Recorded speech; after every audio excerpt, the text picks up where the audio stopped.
अस्सलाम वालेकुम नाज़रीन, डॉक्टर दानिश रियल फोकस के साथ हाजिर है। इमरान खान साहब का लॉन्ग मार्च फिर आज शुरू हो गया है। अब कितने अफराद होंगे मैं रात तक आपको इसकी इंफॉर्मेशन दूंगा, लेकिन बज़ाहिर जो इमरान खान का लॉन्ग मार्च है जो लाहौर से शुरू हुआ शादरा और फिर कामों की, उसमें तादाद एवरेज 5000 के करीब है। यानी तकरीबन 4000 से 6000 अफराद लाहौर में, फिर शादरा में तकरीबन 7000 अफराद और फिर कामोकी में बहुत कम हुए, यानी 4000 तक चले गए तकरीबन। तो ये फिगर इम्प्रेसिव नहीं है। पंजाब की आबादी 12 करोड़ है, उससे ज़्यादा है, और ख़ुद लाहौर की आबादी एक लिहाज से 1.5 करोड़ से ज़्यादा है। तो वहाँ पर खान साहब जो बात कर रहे हैं कि कौम कौम कौम, मेरी कौम ये बर्दाश्त नहीं करेगी, मेरी कौम ये कह रही है, मेरी कौम वो कह रही है, कौम को इन्वॉल्व कर रहे हैं, तो कौम 4000, 5000, 7000 की फ़िगर को नहीं कहते हैं। दुनिया में अगर आप देख लें कि इसी लाहौर में जब बेनज़ीर साहिबा उतरी थी तो उनके जुलूस में लाखों अफराद थे ना। तो वो, और उस ज़माने में शायद लाहौर की आबादी कोई 1.13 नहीं होगी, ये 88 की बात बता रहा हूँ। 2017 के सेंसस में 1.13 ऑफिशियल है। हम तो एक अंदाज़ा लगा रहे हैं कि 17 से बाद 18, 19, 20, 21, 22, तो इन 5 सालों में कम से कम 4-5 लाख तो आबादी बढ़ी होगी, क्योंकि पाकिस्तान में आबादी तेज़ी से बढ़ रही है। तो आप अंदाज़ा कीजिए कि 1989 में, 88 में, 86 में जब मोहतरमा बेनज़ीर भुट्टो लाहौर में उतरी थी तो उस वक्त इंटरनेशनल मीडिया कवर कर रहा था और वो तादाद बता रहा था लाखों में, कोई 5 लाख, कोई 4 लाख, कोई 4.5 लाख, कोई 6 लाख तक कह रहा था। हालांकि उस वक्त आबादी कितनी होगी? उस वक्त आबादी यकीनन करोड़ों में शायद ना हो। आज करोड़ में है तो उस वक्त शायद 70 लाख हो, 60 लाख हो, लेकिन उसमें भी 6 लाख की उन्होंने लोगों को, तो वो अगर कौम कहती तो कुछ समझ में आता। आप 6000 पे जहाँ आबादी जो है वो सिर्फ लाहौर की 1.5 करोड़ है, और अगर सराउंडिंग में लोगों को ले लिया जाए तो वो तकरीबन 2 करोड़ हो जाती है। और पूरा पंजाब की आबादी, क्योंकि लोग तो काफ़ी दूर से आए, मैंने इंटरव्यू सुना बहुत से लोगों का, कोई गुजरात से आया, तो कोई फैसलाबाद से आया, कोई गुजरांवाला से, जब मैं लाहौर की बात कर रहा हूँ तो वहाँ तो ऑलरेडी बाहर से आए हुए लोग थे। तो उसके बावजूद, और एक चीज़ और हमने देखी कि गाड़ी सिंगल कतारें हैं बहुत बड़ी, लेकिन लोग एक बैठे हुए हैं। तो बहरहाल मैं इस बहस में नहीं जाता, मैं सिर्फ ये बताना चाहता हूँ कि 5000 एवरेज अगर इन 3 दिनों में निकले हैं लोग, तो और अब तो आज बड़ा इम्पॉर्टेंट डे होगा। क्यों? क्योंकि आज वर्किंग डे नहीं है, वर्किंग डे है, इसलिए कि फ्राइडे, सैटरडे, संडे, ख़ास तौर पे सैटरडे संडे तो वीकेंड होता है, इसमें तो लोग वैसे भी तफरीह के लिए निकलते हैं। तो आज बड़ी इम्पॉर्टेंट आपकी तादाद होगी, हम ज़रूर बताएंगे, जो हम तक पहुंचती है एज़ इट इज़ हम आपको बताते हैं, अपनी तरफ से कुछ नहीं देते। दूसरी इम्पॉर्टेंट बात जो है वो ये है कि ये आप सारा कुछ आपको पता है। दूसरे भी केसेस चल रहे हैं तौशा खाना के हवाले से, और जो फैसला हुआ था वो इमरान खान का एक सीट के, हालांकि इसके ऊपर कन्फ्यूजन थी। लॉ मिनिस्टर ने कहा 5 साल के लिए, बड़े बड़े लॉयर ने कहा 5 साल के लिए, लेकिन अतर मिन्नल्ला साहब ने आके इस पे, जब चीफ जस्टिस थे, बैन लगा दिया था कि ये सिर्फ एक आपके जो उन्होंने पहले इलेक्शन लड़ा था ये उसके लिए नाअहल कर दिया गया। आज उसकी भी अपील दाखिल की गई कि इसे ख़त्म किया जाए, तो वो इस्लामाबाद हाई कोर्ट ने मुस्तरद कर दिया। इमरान खान साहब को अब लगता ही है, जो लोग कह रहे हैं कि इस्लामाबाद हाई कोर्ट से जो एक्स्ट्रा ऑर्डिनरी फेवर मिलता था, एक्स्ट्रा ऑर्डिनरी सपोर्ट मिलता था, वो मेरा ख्याल है अब शायद नहीं मिलेगा। और उसकी क्या वजूहात है वो पाकिस्तान का बच्चा जानता है। सुप्रीम कोर्ट में उनको कहाँ से फेवर मिलती है और कौन लोग हैं और किन लोगों ने पहले दिया था और क्या अब मिलेगी, इसके बारे में भी क्वेश्चन मार्क हो गया है कि जी सुप्रीम कोर्ट के अंदर भी अब वो हालात नहीं रहे जो एक ज़माने में ये था कि इमरान खान को एक्स्ट्रा ऑर्डिनरी फेवर मिलती थी। 5 के बेंच में 3 वो थे जो इमरान खान की हिमायत में चले जाते थे, 3 के बेंच में 2 वो थे जो हिमायत में, इसलिए अक्सरियती फैसला इम्प्लीमेंट हो जाता था। हालांकि उस वक्त सुप्रीम कोर्ट की तादाद टोटल 17 है और 15 एक्टिव जज थे, 5 जो है वैकेंसीज थी। बहरहाल अब 3 वैकेंसीज और भर गई है तो 2 और भी भर जाएगी। इलेक्शन कमीशन के सामने इमरान खान के कई केसेस पड़े हुए हैं अभी, और ख़ास तौर पे तोशाखाना अभी मुकम्मल नहीं हुआ है। लेकिन मैं आज आपको जिक्र करूंगा फॉरेन फंडिंग के हवाले से दोबारा कि FIA ने बाज़ाब्ता इमरान खान को तो नोटिस किया हुआ है, उन्होंने और जितने भी इनके तारिक शफ़ी के हवाले से और आपके सैफुल्लाह न्याज़ी और आमिर कियानी, आज आमिर कियानी को 3 दिन की ज़मानती इस्लामाबाद हाई कोर्ट ने ज़मानत तो दी है सिर्फ 3 दिन के लिए। लेकिन मैं आपको एक बात बता दूं, ना आमिर कियानी इस सिलसिले में बचेंगे, ना सैफुल्लाह न्याज़ी बचेंगे, ना तारिक शफ़ी बचेंगे, ना इमरान खान बचेंगे। इमरान खान मजमे में तड़ी दे रहे हैं, धमकी दे रहे हैं, फिर मुतकब्बर कि तुम डूबे हुए हो क्राइम और करप्शन में, लेकिन तोशाखाना के हवाले से कि जी मैं चीफ इलेक्शन कमिश्नर पे हर जाने का केस करूँगा, मैं फॉरेन फंडिंग पे हर जाने का केस करूँगा। उन्होंने तो कर दिया। अगर आपको इनके फैसले से एतराज़ है तो आप सुप्रीम कोर्ट चले जाएं, आपको किसने रोका है।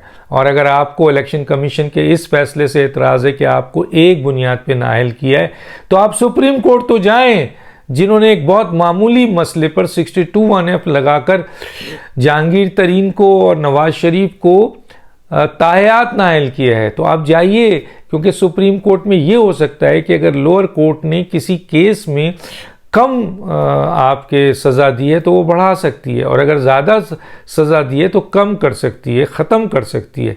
तो आप जाइए सुप्रीम कोर्ट में। हमारी उम्मीद है आज इस्लामाबाद हाई कोर्ट ने आपकी इस पिटीशन को रिजेक्ट कर दिया, तो चाहे सुप्रीम कोर्ट में वहाँ बताएं कि जनाब तोशाखाना के हवाले से मेरे साथ जुल्म हुआ है, ताकि हम ये भी देखें कि आया सुप्रीम कोर्ट जो अपने पिछले मामूली से एक इल्ज़ाम पे नवाज शरीफ के, जहांगीर तरीन के, उसके ऊपर तायात नाअहली दी है 62(1)(f) पे, तो आपके इस केस पे वो सज़ा बढ़ाएगी, ख़त्म करेगी या कम करेगी। हम भी देखना चाहते हैं, दुनिया देखना चाहती है।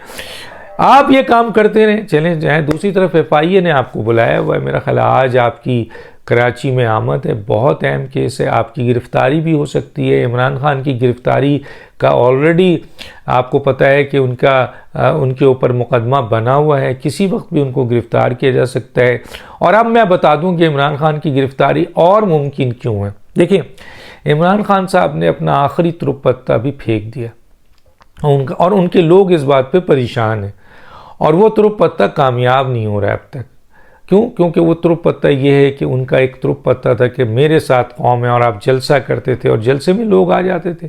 आपका क्लेम था कि ये आपके लोग हैं, आप क्लेम करते थे कि जी 80,000 है, 1 लाख है, 2 लाख है। चलें आप ही की बात मान लेते हैं, हालांकि 40, 30, 25 से ज़्यादा बड़ा का जलसा नहीं हुआ है, लेकिन हम आपकी बात मान लेते हैं कि जनाब 2 लाख का जलसा हुआ है। तो उस वक्त आप जब हुकूमत को धमकी देते थे या इस्टेब्लिशमेंट को धमकी देते थे, तो आपके पास एक पीछे एक बुनियाद होती थी कि मेरे पास लोग हैं, जिसे आप कौम कहते थे, कि मैं जब चाहूँगा इनको इस्तेमाल करूँगा और चढ़ाई कर दूँगा, और लोग निकलेंगे और 50 लाख का मजमा होगा और 60 लाख पूरा इस्लामाबाद तहस नहस हो जाएगा, पाकिस्तान तहस नहस हो जाएगा। आपकी नाअहली हुई, कुछ भी नहीं हुआ, लोग निकले ही नहीं। अब जो इम्पोर्टेंट बात है, जो आखिरी तुरुप पत्ता था, जिसकी बुनियाद पर हो सकता है कि हुकूमत या इस्टेब्लिशमेंट तो कभी इन बातों पे नहीं आती, क्योंकि उसकी इन्फॉर्मेशन बहुत पहले से होती है, लेकिन हुकूमत या और कोई इदारे जो सिक्योरिटी के हैं वो समझ रहे हो कि यार इमरान खान बंदे निकाल लेगा जिस दिन लॉन्ग मार्च करेगा। लेकिन हम हमेशा कहते थे कि इमरान खान आपके पास जलसे करने वाले तो लोग हैं, लेकिन लॉन्ग मार्च करने वाले लोग नहीं है, तहरीक चलाने वाले लोग नहीं है।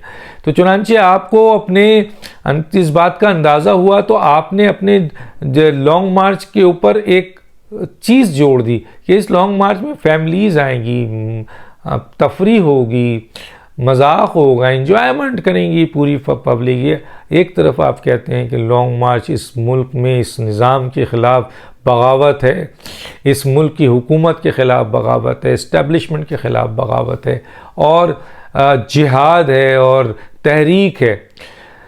एक तरफ ये कहते हैं, जब आपको अंदाज़ा हुआ कि नहीं जी आपकी पॉपुलैरिटी में लॉन्ग मार्च आपके साथ नहीं होंगे लोग, तो आपने उनको इसलिए इंडक्ट करने की कोशिश की कि चलें तफरी करें, चलें जनाब एक दिन तो लोग कर लेते हैं, 2 दिन आजकल हालात हैं, इतनी महंगाई है कि रोज़गार नहीं मिल रहा है। आपके लिए लोग कौन हैं जो अपने रोज़गार छोड़कर बैठ जाएंगे और बच्चे यहाँ भूखे पड़ेंगे, स्कूल से निकालेंगे। तो मेरा ख्याल है आपकी कैलकुलेशन बिल्कुल गलत थी और इसका नतीजा ये है कि आपने आखिरी तुरुप पत्ता अपना शो किया जो बुरी तरह नाकाम हो गया।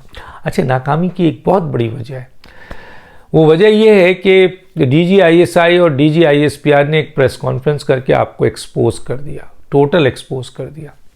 अब आप जब एक्सपोज हो गए और आपने अपने लॉन्ग मार्च का ऐलान किया, जो आप हर जगह से एब्सोल्यूट, क्योंकि आपने रातों को आर्मी चीफ से मुलाकात करके सॉरी किया, माफ़ी मांगा, उनसे हेल्प किया, उनको लालच दी, मना, आपने अपने दोस्त के ज़रिए इस मुल्क के वज़ीर आज़म को बैठाया, लालच दी, अपने साथ बैठने की बात की, जिनके बारे में आपका कहना था कि मैं इनसे मिलना गुनाह समझता हूँ, लेकिन ये भी किया क्योंकि आपको पता था कि हर रास्ते इंटरनेशनली आपके रास्ते बंद हैं, आपके अपोजिशन में रास्ते बंद हैं, आपके सियासी तौर पे रास्ते बंद हैं, आपके हर जगह से रास्ते बंद हैं। इवन कि आपकी इस्टेब्लिशमेंट से लड़ाई की बुनियाद पर आपके पंजाब की जो हुकूमत है वो भी डगमाडोल है, क्योंकि आपके बहुत सारे लोग अब आपके साथ नहीं खड़े हैं, लेकिन अभी ऐलान सामने नहीं आए हैं। जिस वक्त वोट ऑफ नो कॉन्फिडेंस आएगा तो फिर पता चलेगा, और आप देखिएगा कि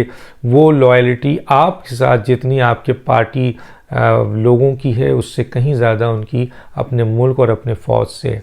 तो चुनांचे आपने हदफ किसको बनाया, आपने इन 3 दिन के आपके लॉन्ग मार्च में और ज़्यादा आर्मी, आपने हदफ बनाया ISI, और ये दोनों ऐसे इदारे हैं जो पाकिस्तान के मकबूल तरीन इदारे हैं अपने लोगों में।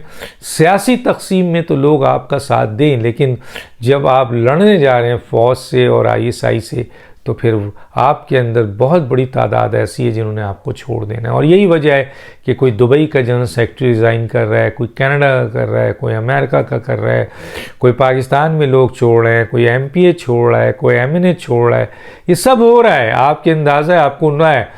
तो इसलिए आपकी लॉन्ग मार्च की नाकामी की वजह ये, और आपने अपना आखिरी पत्ता तुरुप दे दिया और उसमें आपको नाकामी है, तो फिर बताइए कोई आपकी बात क्यों मानेगा। तो चुनांचे आपकी गिरफ्तारी के बहुत ज़्यादा चांसेस हैं। क्यों? क्योंकि केस बहुत स्ट्रॉन्ग है, आपकी ताहयात नाइली के भी चांसेस हैं, आपके जेल जाने के भी चांसेस हैं, आपकी पार्टी की जो है वो फॉरेन फंडेड पार्टी करके इसको बैन करने की भी सारी चीज़ें तैयार हैं।